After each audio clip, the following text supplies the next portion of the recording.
बात करें तो हिस्टोरिकली काफ़ी बड़ी होल्डिंग 760 780 के करीब ट्रेड हो रहा है आजकल, ऑलमोस्ट 20% है और पिछले करीब है return on capital employed and. Hello friends, कैसे हैं आप सब दोस्तों। आज हम एक तगड़ी एफएमसीजी की बात करेंगे, उसकी डिटेल स्टडी जैसे अपने हर वीडियो में करते हैं आज भी करेंगे। एफएमसीजी की एक अच्छी बात ये होती है कि एफएमसीजी एक ऐसा सेक्टर है, वेदर और नो कोविड हो, इफ़ इट इज़ कोविड या रिसेशन हो, कहीं ना कहीं अगर कंपनी अच्छी है, फंडामेंटली स्ट्रॉन्ग है, तो एफएमसीजी प्रोडक्ट एक ऐसी प्रोडक्ट होती है जिसको हम सबको डे टू डे लाइफ में उसकी ज़रूरत पड़ती है। तो ये काफ़ी सेफ़ इंडस्ट्री है, काफ़ी सेफ़ कंपनी होती है, स्पेशली जो बड़ी बड़ी कंपनियाँ हैं, HUL हो गई और भी कई सारे कंपनी हो गए, काफ़ी कुछ हद तक यहाँ आपकी इन्वेस्टमेंट सिक्योर रहती है। लेकिन आज जिस कंपनी की हम लोग बात करेंगे वो कंपनी का नाम है टाटा कंज्यूमर। काफ़ी बेहतरीन अच्छी एफएमसीजी कंपनी है और रिसेंटली आप लोगों को पता होगा इसका स्टारबक्स के साथ कोलैबोरेशन भी हुआ है, जिसके वजह से कई एनालिस्ट का मानना है कि इसका फ्यूचर प्रोस्पेक्ट गोइंग फॉरवर्ड काफ़ी बेहतरीन रहेगी। तो इस कंपनी के थोड़ा बेसिक इन्फॉर्मेशन देख लेते हैं। टाटा कंज्यूमर टाटा ग्रुप की कंपनी है, काफ़ी बेहतरीन काफ़ी बड़ी कंपनी है। इसके पॉजिटिव की बात कर ले तो ऑलमोस्ट डेट फ्री कंपनी है, बिल्कुल इसकी डेट लिटरली नहीं है। और वहीं अगर कंपनी की अगर आप प्रॉफिट की बात करें तो हिस्टोरिकली काफ़ी अच्छी परफॉर्मेंस इसकी रही है। पिछले अगर आप इसके 5 साल की बात करें तो ऑलमोस्ट 20% से इसका प्रॉफिट कैगर हुआ है। कंपनी ठीक ठाक डिविडेंड भी देती है साथ में, और कंपनी का जैसे मैंने ऑलरेडी आपसे कहा, इसका जो नया वेंचर है स्टारबक्स के साथ जो है, तो वो काफ़ी इसको हाइप दे रहा है और गोइंग फॉरवर्ड उम्मीद ये है कि कंपनी की परफॉर्मेंस काफ़ी बेहतरीन रहेगी। वहीं नेगेटिव साइड की बात कर ले तो कंपनी ऑब्वियसली थोड़ी एक्सपेंसिव है, क्योंकि कंपनी की परफॉर्मेंस काफ़ी अच्छी रही है, काफ़ी लोग इसमें इन्वेस्टेड है, तो वैल्यूएशन इज़ एक्सपेंसिव। और दूसरी बात इसकी जैसे और भी फास्ट मूवर एफएमसीजी कंपनीज होती है, इसकी जो रिटर्न ऑन इक्विटी है that is on lower side as well. इसके मेन कॉम्पिटिटर्स अगर आप देख ले तो नेस्ले, ब्रिटानिया वगैरह इसके जो मेजर कॉम्पिटिटर्स है। वहीं इसके जो होल्डिंग्स है, प्रोमोटर्स की होल्डिंग इस कंपनी में ऑलमोस्ट 35% है। FII की होल्डिंग्स 25% है, काफ़ी ज़्यादा बड़ी होल्डिंग है FII की।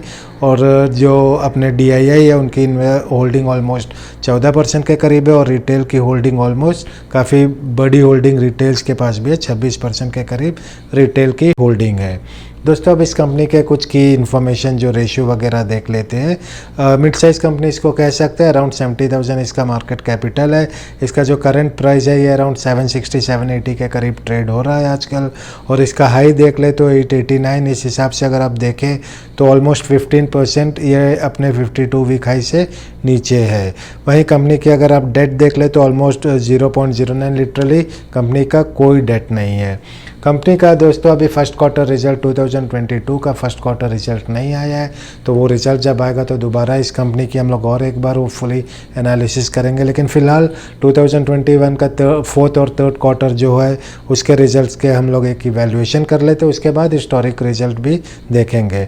तो फोर्थ क्वार्टर की बात अगर आप करें तो सेल्स की पहली बात करते हैं। फोर्थ क्वार्टर और third quarter विज़ same period last year की बात करें तो सेल्स ऑलमोस्ट 5% से बड़ी है इस कंपनी की। वहीं प्रॉफिट की बात करें तो फोर्थ क्वार्टर में प्रॉफिट 304% बढ़ी है, और सेल्स जो थर्ड क्वार्टर की बात करें विज़ सेम पीरियड लास्ट ईयर तो 21% से इसकी प्रॉफिट बढ़ी है। होंगे कि फोर्थ क्वार्टर में सेल्स में कोई बहुत ज़्यादा जंप नहीं हुई है, लेकिन प्रॉफिट में बहुत ज़्यादा जंप है। वजह ये रही 2020 में जो फोर्थ क्वार्टर था वहाँ इनके मार्जिन्स पे ठीक ठाक प्रेशर पड़ा है। सेल्स उतनी थी लेकिन कॉस्टिंग बहुत ज़्यादा हो गई, जिसके वजह से इनकी जो प्रॉफिट थी वॉज अराउंड 55 करोड़। वहीं 2021 की फोर्थ क्वार्टर की बात करें तो ठीक ठाक इन्होंने कंट्रोल किया है चीज़ों को, और प्रॉफिट वॉज अराउंड 218 करोड़। ये वजह थी कि सेल्स में बहुत ज़्यादा ग्रोथ नहीं दिखी, ग्रोथ है लेकिन उतना नहीं है, लेकिन प्रॉफिट में आपको ठीक ठाक ग्रोथ दिखी है when you are comparing 2021 versus 2022। Historical performance देख लेते हैं, जो कंपनी जो है पिछले 5-10 साल में किस तरह से इसकी परफॉर्मेंस रही है। बहुत ज़रूरी होता है कि रीसेंट परफॉर्मेंस भी देखें और हिस्टोरिकल परफॉर्मेंस भी देखा जाए। तो सेल्स की बात करें तो पिछले 9 साल में 6% से सेल्स कैगर हुआ है, 5 साल में 13% से, 3 साल में ऑलमोस्ट 20% से, और पिछले साल 4 क्वार्टर की बात करें तो 7% से सेल बढ़ी है। वहीं आप प्रॉफिट की बात करें तो पिछले 9 साल की बात करें तो प्रॉफिट जो है 11% से कैगर हुआ है, 5 साल 19%, 3 साल की बात करें तो 32% से कैगर हुआ है, और पिछले साल की बात करें तो कंपनी ने 9% की प्रॉफिट ग्रोथ दिखाई है। तो दोनों फ्रंट हिस्टोरिकल डेटा, अगर आप टॉप लाइन और बॉटम लाइन, टॉप लाइन हम सेल्स को कहते हैं और बॉटम लाइन जो नेट प्रॉफिट होता है टैक्स वगैरह के बाद, उसकी बात करें तो दोनों पैरामीटर में कंपनी ने काफ़ी अच्छा प्रूवन स्टेबिलिटी और कंसिस्टेंट परफॉर्मेंस के साथ परफॉर्म किया है, वेदर इट इज सेल्स और प्रॉफिट। दोस्तों, आप कुछ अगेन बैलेंस शीट अगर आप मेरे पिछले वीडियो देख रहे होंगे तो यहाँ मैं अपना एक एनालिसिस करता हूँ जो कंपनी के जो रिजर्व होते हैं, कंपनी ने जो इन्वेस्टमेंट किया है और कंपनी की जो कैश रिजर्व है उसकी कंपैरिजन कंपनी की short term and long term borrowing से कर रहा हूँ।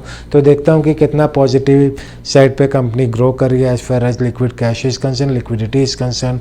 तो 9 साल की बात करें तो 19% which is a very good CAGR, 5 साल में भी उसका कैगर 19% से रहा है, पिछले 3 साल की बात करें तो 26% से रहा है, और पिछले से 1 साल की बात करें तो वहाँ नेगेटिव ग्रोथ दिखा है 1% से। कंपनी ने ऑब्वियसली कहीं अच्छा खासा इन्वेस्टमेंट कर रखा है।